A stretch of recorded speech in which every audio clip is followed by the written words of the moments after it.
Hey guys, welcome to another episode of Redhead Med. This week we're going to be going over the personal statement and how to kind of wrap up and finish your ERAS application, so stay tuned.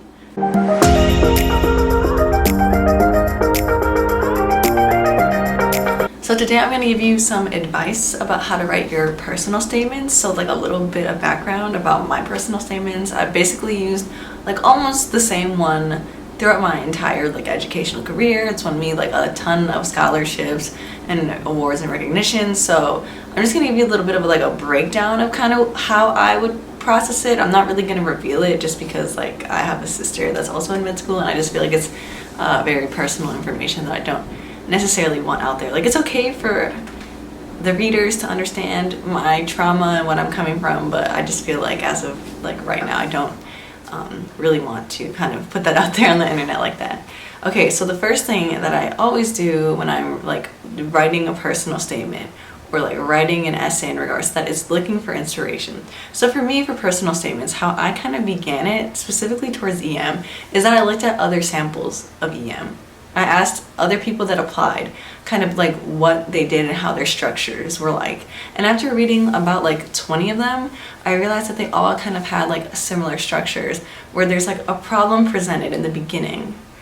You present the problem, and for some, so like for instance, some people have like the problem of a lack of like global health awareness or like poor upbringing. So for me, my problem statement is always like growing up, I didn't have Wi-Fi, I didn't have a lot of opportunities that other more affluent students had, but I always, whenever that opportunity was present, took as much of advantage of it as I could growing up. So I kind of established that as kind of like what my main like problem was and how I kind of overcame it like in my childhood. So that's kind of just setting up your like characteristics, if that kind of makes sense, like who you are as a person.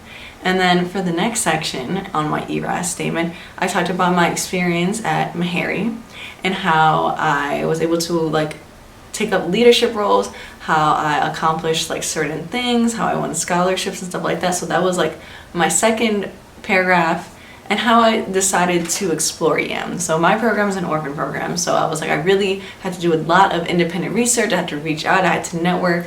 So that's kind of the things that I talked about, and that's again kind of relating back to the first kind of like mainstay problem, like the problem that pushes you to find the solution or like your vocation in life.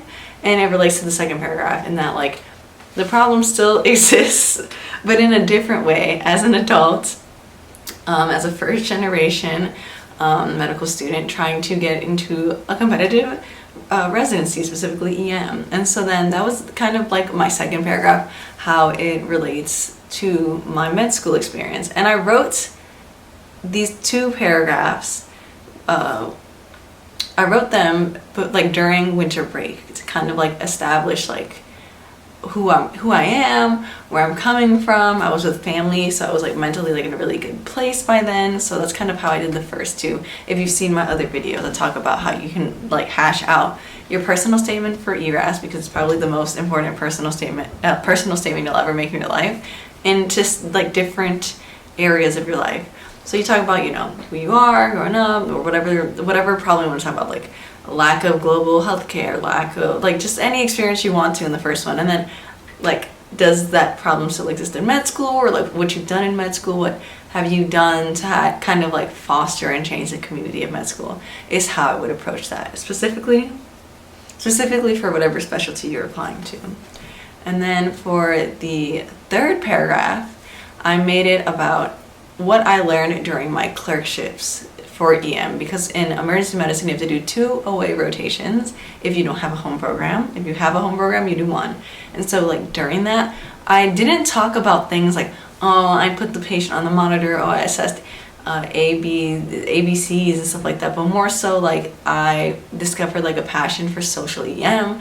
I discovered like how to kind of apply to residency programs, and because of that, like I was able to like establish mentorship programs with my med school and their school, or just like things that you learn that are kind of outside of the clinic, because like they're gonna see like how you did in clinic on your like recommendation letters and in your slows. So you kind of want to make this narrative about like what you learn on a personal level, because you have to remember the personal statement again is like how you view the world, how you view yourself. This is the one time that you have to kind of make it not like only like your greatest things that you've done, but also like how do you interpret the world and how are you presenting that to another person. And that's what kind of makes personal statements a little bit hard. And like you don't want to brag about yourself too much, you don't want to start too many sentences off with I, but at the same time, like you have to find a way to make it captivating to the reader, but also true to your story. So don't be out here lying about stuff either, because they can definitely tell, and they do like go over your personal statements with you during your interview session. So like I made sure to only tell the truth and nothing but the truth in regards to my personal statements. So yeah, after the third paragraph, I then went on to talk about what my future goals and what my future intentions were. So like for me, I have an interest in like health policy and social EM, and also like sports medicine as well. So I have like a broad spectrum, but for me, I think something that is like a cornerstone to my education, or not my education, a cornerstone to my goals would be mentorship, because that is what really brought me into understanding how to apply to EM, is what made me fall in love with EM. And it's like I would love to be able to give that opportunity back to other students. So yeah, just kind of like explain that in a way that's like super passionate, not ungenuine, not like unsincere, but like it has to be kind of demonstrated earlier in your personal statement, and then you wrap it back up and being like, this is what I want to do, and like, you know, like your program has this awesome opportunity, I'd love to be part of this. And if they don't have that, then it's like, oh, I would love to help you guys create it, I would love to help be one of the pioneers for that. So that's kind of like, you know, that's kind of how you have to roll with it, and you have to kind of end it with like, I know that I'd be like a great candidate, I'd love to enact like positive change and be ever present and whatnot. So you just end it on a really positive note about, you know, what you will add to the program and stuff like that. And for people that are couples matching, so something that I did with my personal statement is that I let them know in my personal statement I'm couples matching with Dr. Elias Say, and then I put his like AAMC number, just so that people knew, like that way I didn't have to awkwardly like bring it up during the interview, like, hey, like I'm couples matching. No, it's just honestly easier to just put it there, they read it, they know, and you don't really have to do too much, if that kind of makes sense in regards to that. Something to keep in mind with ERAS is that you don't have as much space to write your essay as you would think.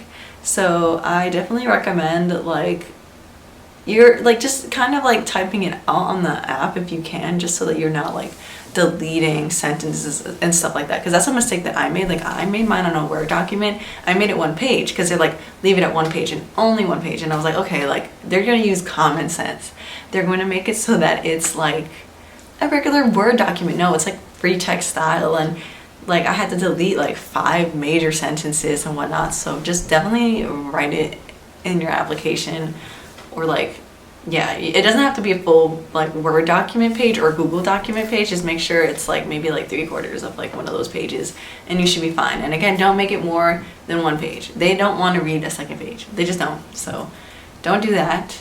Don't make it 2 pages. And yeah, that's kind of like my advice with the personal statement. Again, you know, you're gonna present a problem in your life. You're gonna write it in a way so that the reader themselves feels like they're there with you. They're watching you go through this stuff. It has to be captivating, and it can't just be full of sentences that start with I, you know? And then like what you did in med school, what brought you to be passionate about the specialty that you're interested in, and then like how you explored that during your professional time. Let's say for instance you're like in internal medicine and you don't do a weight rotation, then you got to talk about what you did in 3rd year and how that main clerkship really helped you kind of hone in and focus on your interests. And then you're gonna again end it, talk about your future aspirations with your residency program, what you plan to do, how you plan to contribute to bettering the program and whatnot. And then if you're couples matching, let them know. If you are having a difficult time, look at some examples as like inspiration, but never plagiarize your personal statement. I know some people, nobody from my school, but like, yeah, I've heard rumors allegedly that like people hire people to write your personal statement, and you know, just write it yourself. It's a reflection of who you are. you know, have fun with it. This is like, it's like the one creative thing you really get to do in med school. Like, have fun with it. It's not supposed to be jarring. You don't have to write it in one day. Play some music, play some Spotify, have some fun with it, and yeah, it'll be good. And definitely before you submit it, have somebody read it. I think I had like 5 or 6 people read my personal statement. And even if your friends aren't done with theirs, like find people that you're like comfortable with, that you know will be honest with you, not like fake friends, but like people that be like, oh, the shirt you're wearing is ugly, stop wearing that shirt type of friends. They're really good. You know, parents, mentor, your writers for your recommendation letter are probably going to ask for your personal statement anyway, so you could ask them to read your draft if you like know them that well. If you don't, then like don't worry about it. But if you do, you know, ask them. And that's kind of all the advice I have with that. In terms of the ERAS application, I think that for the next video, I want to kind of talk about how I went about choosing programs to apply to, or kind of maybe even more so the couples match, because my experience isn't 100% typical, and also the breakdown of the cost, just to keep you guys like up to date. I don't know if interviews are going to be in person, and I don't know much about these like secondary applications or preference signaling. I had always assumed that preference signaling would have just been done with your clerkships, and that's why you choose like broad area or broad like locations, so that you know you're not just doing all your away rotations in New York, so people are just going to think you want to stay in New York type of situation. But I guess now you can preference signal. I don't know too much about it. I could do my research, but I just don't know how helpful I don't want to give advice for something that I never had to do, if that kind of makes sense. But yeah, I really appreciate you guys watching this video. Feel free to send this to a friend struggling with their personal statement, or like whoever. And yeah, I think for the next week's video, aside from the ERAS stuff, I'm going to talk about how it's been transitioning to residency. It's been an interesting journey. So thank you guys so much for watching, and I really hope that this video was helpful to somebody out there struggling with writing their personal statement. And let me know in the comments if there's specifically anything you want to see. It's been a year. I'm kind of forgetting about like what was really challenging, so please let me know. No dumb questions. I am happy to try to answer anything. So thank you guys so much, and I am rooting for you during this residency application cycle. Thanks, bye.